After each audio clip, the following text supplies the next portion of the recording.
ئێمە کێکی لەدایک بوون دروست دەکەین.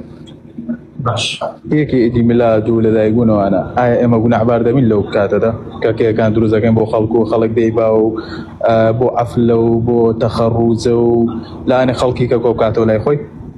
براشێنێکم ئەسڵی کێک بۆ خۆی کێکەکە حەڵاڵە باشە، بەس ئەو نووسینانی کە لێی ئەکەن عید میلاد و جەژنی لەدایک بوون و ئەمانە خوڕافەتە براکەم واتباع يهود ونصارايا لتتبعن سنن من كان قبلكم شبرا بشبر وذراعا بذراع حتى ولو دخلوا جحر ضب لاتبعتموه.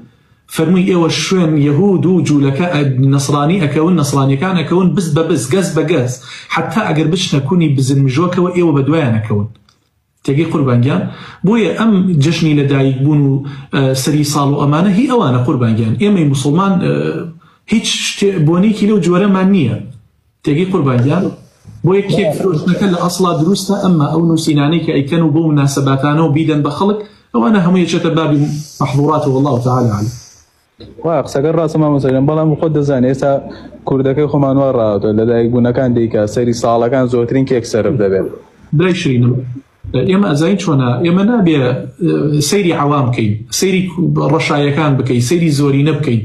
ئەگەر ئێمە دوای زۆرینە بکەین گومڕا ئەبین برا جوانەکەم. زۆرینە ئەوەتە ئەحکامە شەرعیەکانی پێ قبوڵ نییە. زۆرینە کە دێتە باسی وەلا و بەڕا ئەوە یعنی لج ئەکات، یعنی گاڵتەت پێ ئەکات.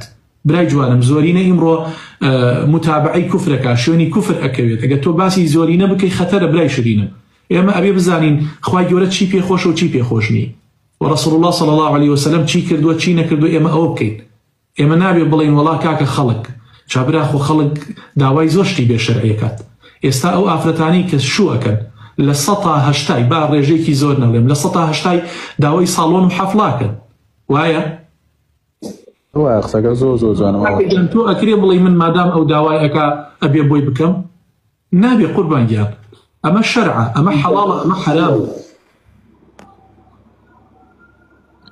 خۆی هەر زیادە مەسرەفی عەفلە و هۆڵ و دواتیوە پارەی لە هۆڵ و شتەکەی دەدا لە ناو ماڵەکەی سەرفی کات. نەک زیادە مەسرەفی قوربان وازە زیادە مەسرەفی بێنە ئەگەر حەڵاڵ وایە مەلاین دیناشی تیا سەرفکەی ئاساییە قوربان گیان. ئێستا تۆ لە ناو ماڵەکەی خۆتە هەرچی سەرفەکەی باشترین فەرشت با هەبێ، باشترین سیسەمت هەبێ، با باشترین قەنەفەت هەبێ، با باشترین سورەیات هەبێ، چەنی پێ ئەدەی پێی بدە لە حەدی ئەوەی کەوا پارەی خۆتە و ئەتوانی سەرفیکەی.